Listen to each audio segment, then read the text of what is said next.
हरि ओम।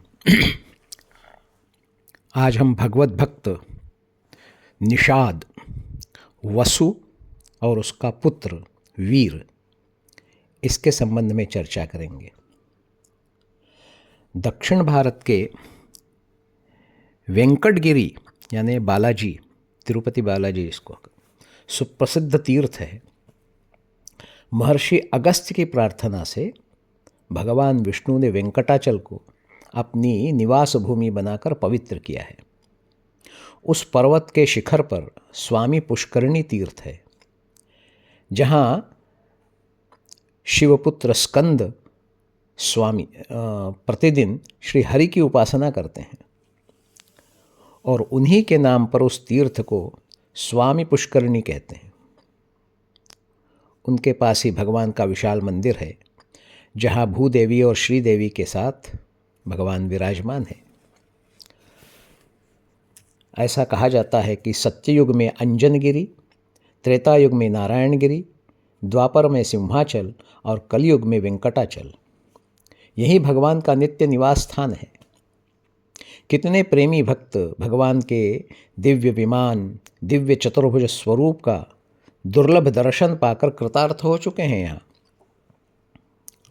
और जो श्रद्धालु हैं वो संपूर्ण पर्वत को ही भगवत स्वरूप मानते हैं।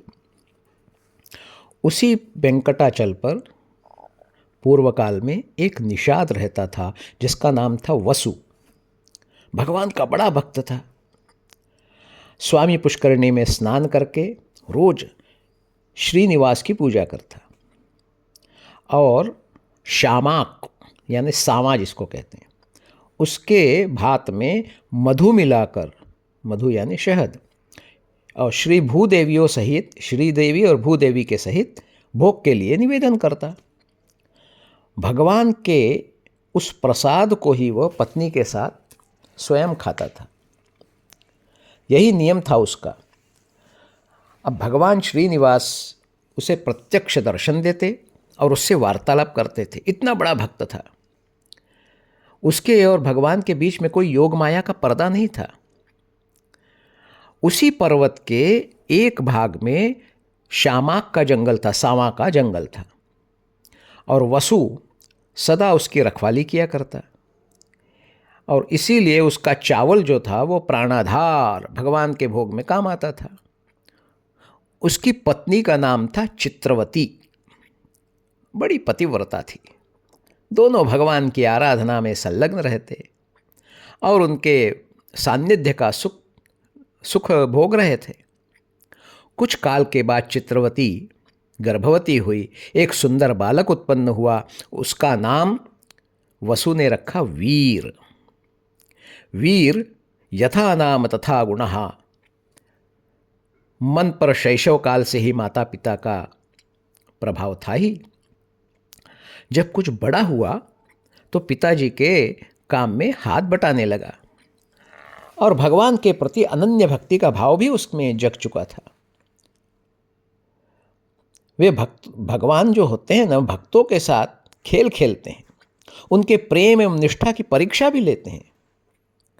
एक दिन क्या हुआ, ये भक्त वसु को ज्ञात हुआ कि घर में मधु नहीं है।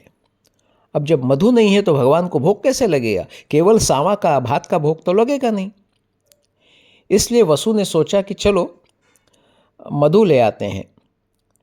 तो वीर को कहा, अपने बेटे को कहा कि घर की रखवाली तुम करो, इस जंगल की भी रखवाली करो। और पति पत्नी दोनों मधु की खोज में निकल पड़े। बहुत दूर जाने के बाद जंगल में एक छत्ता, मधु का छत्ता दिखाई पड़ा, मक्खियों का, मधुमक्खियों का। बड़ा प्रसन्न हुआ वसु।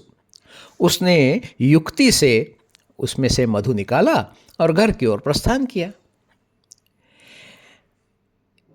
इधर क्या हुआ कि निषाद कुमार वीर यानी वसु का पुत्र वीर सोच रहा था कि भगवान के भोग में विलंब हो रहा है। इसलिए उसने किया क्या, जो तैयार किया हुआ भात था उसको एक पात्र में निकाला।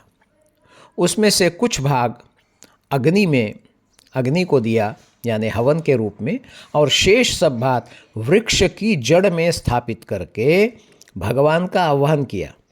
उसका भाव देखिए, वृक्ष की जड़ में भगवान होते हैं ऐसा उसका भाव। भगवान ने प्रत्यक्ष प्रकट हुए और उसका दिया हुआ भोग स्वीकार कर लिया।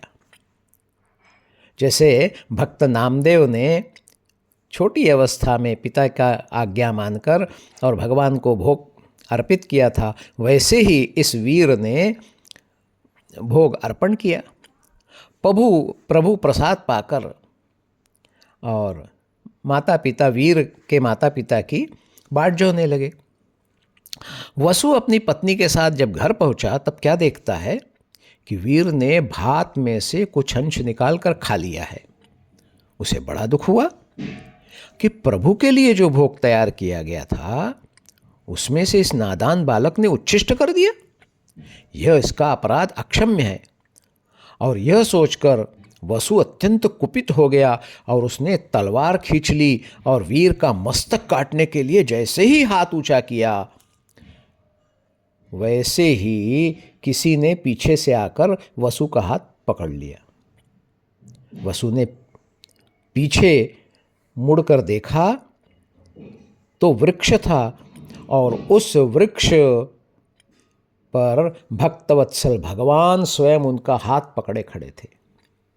उनका आधा अंग वृक्ष के सहारे टिका हुआ है। हाथों में शंख चक्र गदा पद्म सुशोभित है। ऐसा देखा, गले में कौस्तुभ मणि की छटा है, चारों ओर दिव्य प्रकाश है। वसु ने तलवार फेंकी और भगवान के चरणों में गिर पड़ा। बोला, देवदेवेश्वर, आप क्यों मुझे रोक रहे हैं? वीर ने तो अक्षम्य अपराध किया है।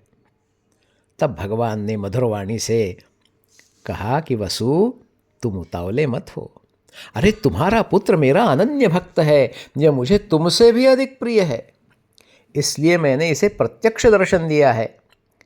इसकी दृष्टि में मैं सर्वत्र हूँ, किंतु तुम्हारी दृष्टि में